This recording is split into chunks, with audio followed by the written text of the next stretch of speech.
252 amis sur les réseaux. J'y déroule l'envers de ma vie sous un pseudo. Plat du jour, deuil, autoportrait, vue sur cour, orgueil et regrets. Je ne me connais qu'un interdit, un triste répit.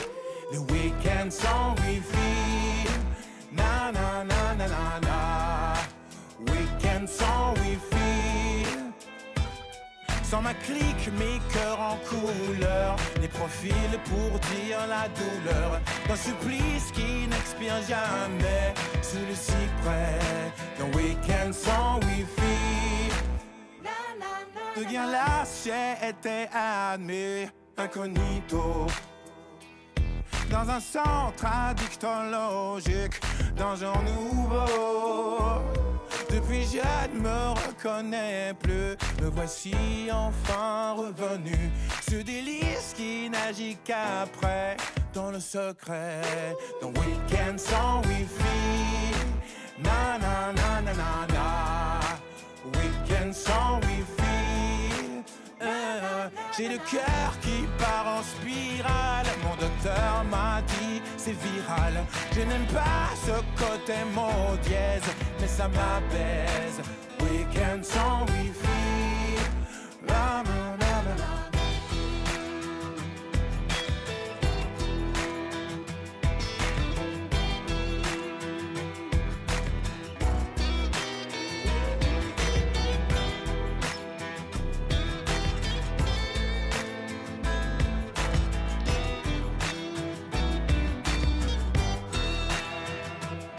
Chant du cygne, version virtuelle. Je veux mieux, n'ai plus de séquelles. J'ai les codes, l'aimes-tu la chanson? La fibre maison. Le week-end sans wifi. Vertige qui s'ensuit.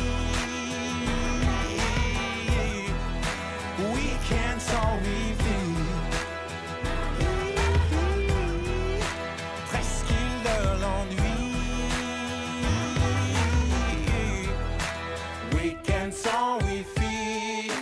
Ba, ba, ba, ba, ba, ba. Eh bien bonjour à tous, aujourd'hui le Cultura de La Rochelle a le plaisir d'accueillir Tété. Bonjour Tété. Bonjour. Alors pour commencer, j'ai lu votre dossier de presse avant de comprendre qu'il est truffé de fake news. Alors pourquoi vouloir nous induire en erreur dès les premières recherches d'informations? Parce que mon nouvel album s'appelle Fauthentique. Donc le Fauthentique, c'est le faux certifié conforme. C'est le faux qu'on vous vend comme étant la vérité. Pourquoi je parle de ça? Parce qu'une des premières chansons qui a été écrite, c'est une chanson qui s'appelle King Simile, qui parle d'un faussaire qui n'a jamais existé. Pourquoi un faussaire? Parce que je l'ai trouvé attachant, les faussaires d'hier. Et en écrivant l'album, je me suis rendu compte qu'il n'était question que de, justement, fausses news, fake news, que de rumeurs dans les informations autour de moi. Et du coup, c'est ça qui a précipité un petit peu le ton de l'album. C'est que c'est une espèce de gigantesque blague pour m'amuser d'une époque sur laquelle on n'a pas beaucoup de prise. Et c'est un album où chaque chanson est une version d'un mensonge finalement. Alors Fauthentique, c'est un mot qui est tout droit sorti de votre imaginaire. L'une de vos chansons s'appelle Rien de ce qui va suivre n'est vrai. Est-ce que ça veut dire que tout l'album est une fake news à lui tout seul? Bah, l'album il a été écrit autour de ce quiproquo-là. En fait, je crois que la question que pose l'album, si on devait retenir quelque chose, c'est que la différence entre le vrai et le faux, c'est le regard qu'on porte dessus. Donc la question que pose l'album, c'est est-ce que ce regard nous appartient encore?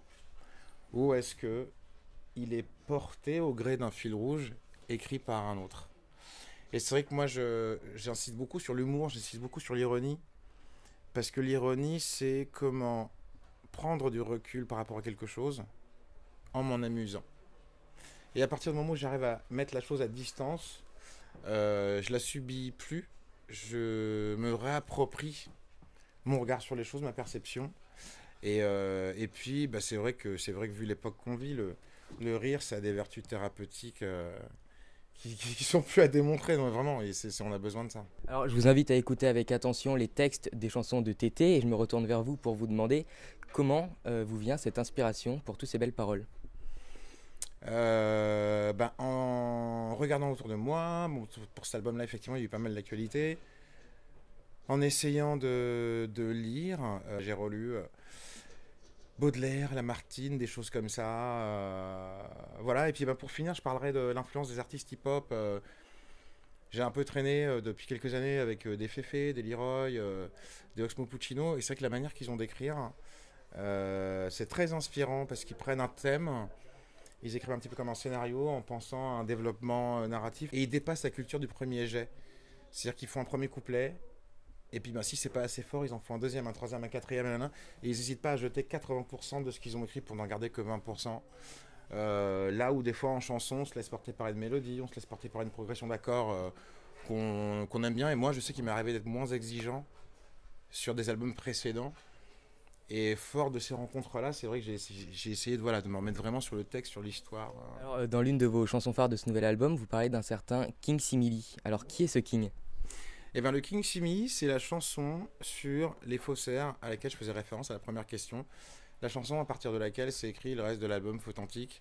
Donc, qui est ce King Simili ? Il n'a jamais existé. L'idée, c'était de pousser l'idée jusqu'au bout et de parler du plus grand faussaire de tous les temps, qui par définition, puisqu'il est un faussaire, n'a jamais existé. Parce que ce qui est drôle dans le côté faussaire, c'est la facétie, c'est l'humour, c'est la roublardise, et puis c'est l'histoire, c'est la légende. C'est-à-dire qu'un mensonge, c'est une histoire. Et la personne qui fabrique une fake news, déjà comment ça naît une fake news, comment ça se fabrique, une rumeur, comment ça naît, comment ça se fabrique. Et les personnes qui inventent des rumeurs sont des auteurs, d'une certaine manière. Et c'est vrai que moi, en tant que chanteur, mon métier, c'est de raconter des histoires. Et c'est pour ça qu'en fait, en amont de la sortie de l'album, sur les réseaux sociaux, la biographie à laquelle vous faisiez référence en faisait partie, on a inondé les réseaux sociaux de fausses informations en traitant l'album comme la chose dont il est supposé rire. Alors, votre album est d'actualité, comme des chansons Week-end sans Wi-Fi ou Votez pour moi. Vous pouvez le retrouver en vinyle, en CD, et je laisse le mot de la fin à Florian. Alors, mot de la fin, après Tété, c'est difficile. Moi, je veux surtout en profiter pour lui dire merci. Et un grand merci parce que l'aventure avec Tété, on va vous dévoiler un petit peu vraiment les coulisses de la cuisine. Elle commence il y a 2 ans, c'est Pierrot Lunaire, donc le précédent album, qui a été un album vraiment magique. Tété avait déjà fait quelques Cultura, notamment celui de La Rochelle, et puis je crois que ce jour-là, il y a une connexion qui s'est faite et on est resté en contact. Et quand il y a eu ce nouvel album, il y a eu cette opportunité de l'accueillir. Donc, ni une ni deux, c'est avec un grand oui qu'on l'a accueilli. Et puis, Tété est un artiste qui est vraiment dans l'état d'esprit Cultura, dans le partage, dans l'échange. Il faut savoir que chez nous, nous avons des académies de musique, des académies artistiques où on est dans l'échange, le partage. Et Tété, il est vraiment dans ces valeurs-là, qui sont les valeurs que compose l'ADN Cultura.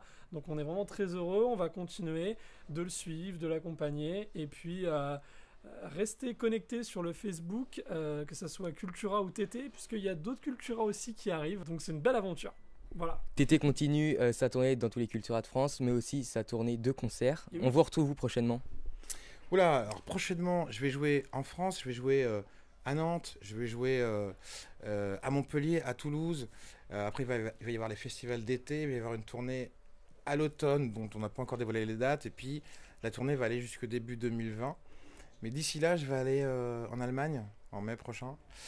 Et c'est vrai que pour rebondir sur ce que tu disais, moi, ce qui me plaît dans cette expérience-là, c'est que je crois que ce qui différencie Cultura est pas si éloigné de ma démarche sur la route. C'est-à-dire que aujourd'hui, les temps ont changé, les goûts ont changé, la musique s'écoute plus de la même manière.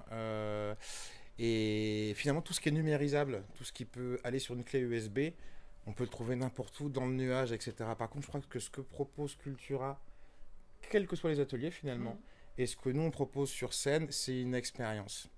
C'est-à-dire réunir des gens dans un même endroit pour kiffer. Ouais. Voilà, kiffer ensemble. Un refrain, une mélodie, un petit tuyau de point de couture, un plan pour apprendre à dessiner. Et il y a quelque chose qui dit un petit peu, il n'est jamais trop tard pour être ce que vous auriez pu être. Eh ben, on vous souhaite un bon voyage et une bonne continuation. Et je vous invite à venir vous procurer le nouvel album de Tété qui s'appelle Authentique dans tous les Cultura de France. Et surtout, ne vous interdisez rien. Personne n'a le droit de vous dire que vous ne pouvez pas. Tout le monde a une passion. Il y en a simplement pour qui elle n'est pas encore très réveillée. Pas révélé. Très révélé et réveillé. Et je pense qu'il faut, quand on a une passion, quand on a envie de quelque chose, il faut aller jusqu'au bout et il faut le bosser. Et puis ça donne des beaux exemples comme Tété et ça donne aussi plein de belles expériences.